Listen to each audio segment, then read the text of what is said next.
Bonjour Linda. Merci d'être présente aujourd'hui pour cette petite interview que je te propose sur notre média donc la rue des Échos. C'est une première de s'y prendre comme ça pour moi. On est ici dans un support de transition. Donc c'est l'idée de pouvoir s'expérimenter dans une interview. Je te remercie d'initier ce premier échange. Je te donne tout de suite la parole. Est-ce que tu peux te présenter en quelques mots? Bonjour Babette et un grand merci, puisque c'est une première aussi pour moi, effectivement, de faire cette interview via ce média-là. Donc merci pour l'invitation, avec plaisir, j'ai accepté de suite. Alors me présenter rapidement, je suis une éternelle étudiante de la vie et j'aime partager en fait ce que j'ai expérimenté, juste par amour, l'amour du partage et que ça puisse nous aider dans notre quotidien. De ce qu'on a traversé, si ça peut aider quelqu'un, bah, c'est juste magique, quoi. D'accord, Je suis maman aussi de 2 ados, adultes on va dire maintenant et je travaille énormément sur ce qu'on a à l'intérieur de soi parce que c'est notre plus grande richesse. Comment est-ce qu'on peut développer ce qui nous appartient déjà et de d'accord, contribuer à une amélioration pour tous, ceux qui veulent bien sûr. d'accord. Donc tu portes un projet, c'est d'ailleurs dans ce sens que nous nous sommes rencontrés. Pour en dire quelques mots, en fait, nous nous sommes rencontrés sur le programme HEC Stand-up et ça a tout de suite matché entre nous. C'est ça qui m'a donné envie aussi de te donner la parole aujourd'hui. Est-ce que tu peux nous en dire un petit peu plus sur le projet que tu portes? Oui, c'est vrai, c'était une belle rencontre. On s'était même vu avant à un atelier. Je sais pas si tu te souviens. On avait rigolé sur nos âges, de se Oui, dire qu'à notre âge, en fait, on avait encore cette capacité en tant que maman de porter des projets, d'être dans la création, puisqu'une femme, avant tout, notre plus bel atout, c'est d'être des créatrices. Alors, créatrice parce qu'on porte et on donne la vie, mais créatrice aussi parce qu'on a des possibilités, que ce soit culinaire, que ce soit un projet, que ce soit des relations interpersonnelles. On est dans cette création et d'entretenir quelque chose qui soit joyeux et qui soit partageable. En tout cas, c'est comme ça que je le vois. Donc au niveau de mon projet, c'est parti, bah, de la trame de ma vie en fait, hein, quelque chose qui était stigmatisant et que j'ai transformé en force. Heu, un peu ces étiquettes qu'on va mettre, quand on est petit, tu es trop ceci, trop cela, dans la sensibilité, dans la réflexion et ça m'a amené à aller chercher ce qu'on avait de plus puissant et spontané à l'intérieur, c'est-à-dire les émotions. On est tous nés avec, on est tous livrés avec. Et quand on apprend à connaître son corps, que ce soit par la nutrition, le sport, etc., et qu'on va toucher l'émotion, on touche à l'être-té, à la joie. Et quand ce mode d'emploi n'est pas fourni, en général, on ne sait pas comment on doit faire quand on est maman, on ne sait pas non plus comment utiliser ses émotions, que ça ne soit pas quelque chose de vécu, mais quelque chose d'utilisable. Et donc voilà mon parcours, c'est de les trouver, parce qu'elles sont des endroits particuliers, de savoir les nommer et ensuite que ça devienne une puissance. Quelque chose de très simple, quand on a peur de quelque chose, il y a peut-être 98 des cas où la peur, elle est juste ici. Donc on l'identifie et on voit qu'est-ce qu'il y a derrière. Donc elle va se décliner en plusieurs petits qualificatifs et une fois qu'on a trouvé ce que c'était, d'aller lui parler et de dire en fait, qu'est-ce que je risque? Si je fais ça, alors il se passe ceci. Et cette énergie de peur, c'est comme dans les arts martiaux, on va l'utiliser pour soi-même et qu'elle devienne une puissance. Donc ce côté, je vais partir de mon exemple, d'être, hypersensible, donc je préfère dire hautement sensible, puisque c'est vraiment une différence. Ça m'a permis d'avoir une écoute active, d'être, dans mes relations interpersonnelles plus précises, plus fines et d'instaurer un climat de confiance et des choses qui sont, beaucoup plus apaisantes. Voilà, d'être dans une connexion plus facile.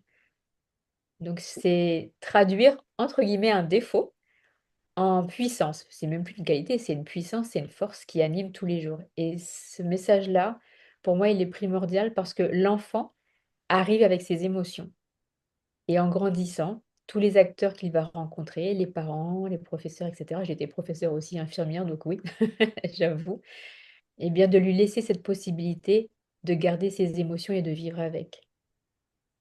Voilà, on dit toujours qu'un parent heureux, c'est un enfant heureux Et le parent, il a cet apprentissage aussi à faire parce que l'enfant lui montre les émotions et le parent, des fois, il ne sait pas pourquoi tu réagis comme ça, je ne comprends pas, etc. Donc, passer par les parents, le mode d'emploi de ses émotions personnelles et après, il sera plus à l'aise avec son enfant et avec lui-même. Voilà, c'est le projet, je vous dévoile pas tout. Ben, c'est déjà une très belle base. Ça donne envie d'en savoir plus, effectivement. Et je pense que nous aurons l'occasion, effectivement, de pouvoir découvrir au fur et à mesure de son développement les différentes phases de ton projet. En tout cas, je serais ravie de pouvoir continuer à parler de ton projet au fur et à mesure des numéros de notre média. Et qu'est-ce qui t'a donné envie effectivement de répondre à cet appel, de faire cette interview et, euh, et qu'est-ce qui t'a interpellé dans le projet que je porte? Alors, le gros point commun qu'on a toutes les deux, indépendamment des points communs sur notre vie personnelle et notre façon d'être, c'est le jeu. L'enfant apprend par le jeu et en grandissant, on joue un peu moins ou pas forcément les mêmes jeux que les enfants. Enfin, c'est très différent. Et l'apprentissage par le jeu, c'est le plus facile. C'est quelque chose qui est naturel. Et donc, on a vraiment ça en commun. C'est de faire passer des messages pour que la personne se reconnecte à qui elle est. Et en tout cas, moi, dans mon objectif, c'est que le parent se reconnecte à son rêve, parce qu'on n'est pas que des parents, ou on n'est pas que des parents solo, on a aussi un rêve à réaliser. Et c'est important de mettre les choses en place avant que l'enfant parte de la maison et qu'on se retrouve désœuvré, on n'a rien actionné en fait. Donc, peut-être que l'adulte aussi, ce serait sympa qu'il repasse par le jeu pour apprendre à se connaître. Donc, on a vraiment cette idée, toutes les deux, qui est très porteuse et enthousiasmante, hein, c'est clair. Et c'est pour ça que j'ai répondu à l'appel. Parce que si les personnes ne savent pas que ça existe, elles ne peuvent pas en avoir besoin ou le demander. C'est tout simplement. Et donc, le nom de mon entreprise, c'est To Be See. To Be parce que c'est être et See pour être connecté. Et être vu aussi, c'est le petit jeu de mots. To Be See, c'est voir. Donc, être visible pour dire, voilà, nous, on a quelque chose à vous proposer qui passe par le jeu, la gamification et un apprentissage de soi. Donc, les émotions, c'est pas un gros mot. C'est juste un outil qu'on va pouvoir utiliser pour soi et pour les autres. Eh Donc, bien, merci en tout cas pour cette invitation parce que c'est avec un grand, grand plaisir que j'ai répondu.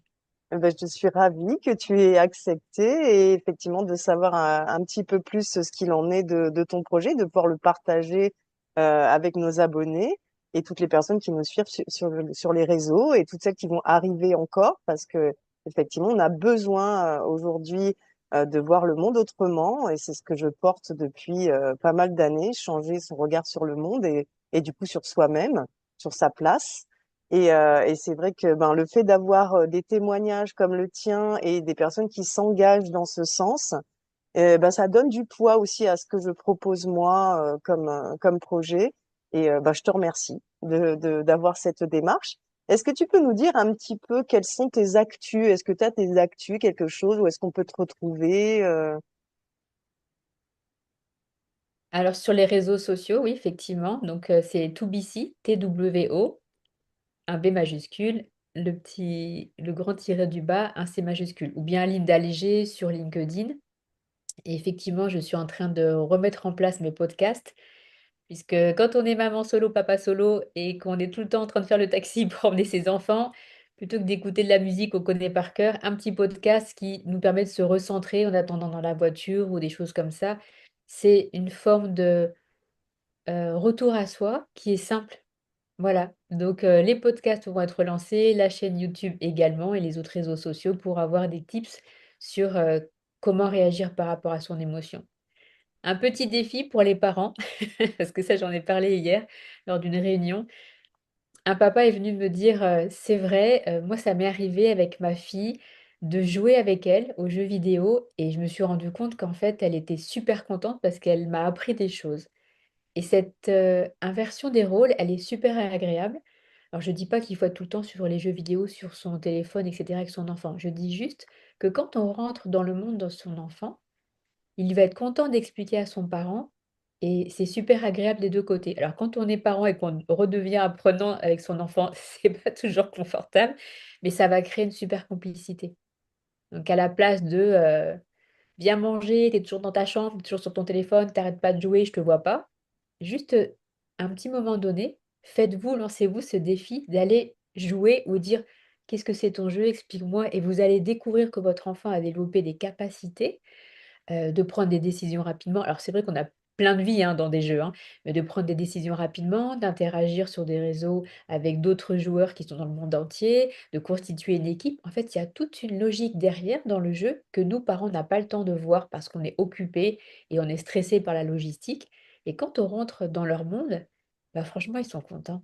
Et vous allez créer une relation plus agréable avec votre enfant. Vous allez redécouvrir votre joie d'enfant intérieur et votre enfant va se caler dessus, il va être ravi. Voilà, c'est le petit défi. Ben, merci Et beaucoup amuse. pour ce message très encourageant. J'avoue que ça me parle totalement vu que j'ai fait l'instruction en famille avec mes enfants, moi. Donc, du coup, j'ai eu la chance de pouvoir aborder cette manière d'agir depuis le départ. Mais c'est vrai que c'est pas tout le monde qui a la chance d'avoir eu cette expérience. Donc, j'encourage effectivement les parents à aussi se mettre à la place des enfants et à avoir en tout cas l'envie de découvrir leur monde. Et effectivement, en général, les enfants sont ravis de pouvoir partager et à leur tour transmettre des choses parce qu'ils ont tellement à transmettre. C'est dommage de ne pas leur laisser cette chance. En tout cas, je te remercie énormément pour ton message. J'espère que beaucoup de parents vont pouvoir effectivement l'utiliser et que qu'ils n'hésitent pas à te contacter. En tout cas, on va continuer à te suivre, nous, de notre côté. Et j'espère vivement qu'on aura d'autres opportunités de pouvoir coopérer. En tout cas, moi, j'attends que ça, je te le dis clairement. Donc, on va pouvoir effectivement rediscuter hors champ de ce plateau, mais avec plaisir, en tout cas, de te compter parmi nous. Et puis ravie de cette rencontre très enrichissante. Et je vais terminer, si tu me permets. Bien sûr. Alors, culpabilisez pas les parents si la vaisselle n'est pas faite et que vous avez joué avec votre enfant, parce que la joie que vous allez récupérer, elle va balayer les tâches quotidiennes et vous les ferez plus vite avec plus d'entrain. Tu m'as posé la question tout à l'heure et je finis là-dessus. Effectivement, suite à l'interview sur Au cœur des femmes, nous étions sur le plateau toutes les deux de TV Créole, j'ai proposé des cadeaux. Donc, il me reste quatre Emoscan. C'est 3 quarts d'heure en visioconférence avec un papa ou une maman solo ou un parent qui se sent solo. Parce que des fois, dans le couple parental, on a un des deux qui est plus en charge de l'éducation des enfants parce que l'autre parent est occupé pour des raisons professionnelles. Donc cette sensation d'isolement, de manque de soutien, voilà, en 3 quarts d'heure, c'est une sorte de petite interview. Donc j'offre ces 3 quarts d'heure où on va aller voir comment vous reconnecter à votre rêve d'enfant. Et s'il y a des petites choses que je peux vous donner, des petits outils gratuits, profitez-en. Voilà. Merci beaucoup, Babette. Ça y est, j'ai Je, terminé. je te remercie. Et d'ailleurs, j'en profite pour rebondir là-dessus parce qu'effectivement, il y a une rubrique qui s'appelle Regard de médias sur laquelle aujourd'hui, avec notre numéro 7 de la rue des Échos, nous allons aborder effectivement notre passage à cette émission Au cœur des femmes. Et je me permettrai donc de joindre le lien de ce plateau auquel tu as participé également pour faire connaître l'émission voilà, dans laquelle tu as pu intervenir aussi. Voilà, en dehors de celle dans laquelle je suis intervenue, voilà, j'avais envie de partager aussi celle vu qu'on était sur le même plateau. Eh bien, en tout cas, merci encore. Je te souhaite une bonne continuation et puis je te dis à très bientôt donc pour une prochaine émission. Merci beaucoup, Babette, et merci à tous pour votre temps d'attention. Et à très vite. À très vite.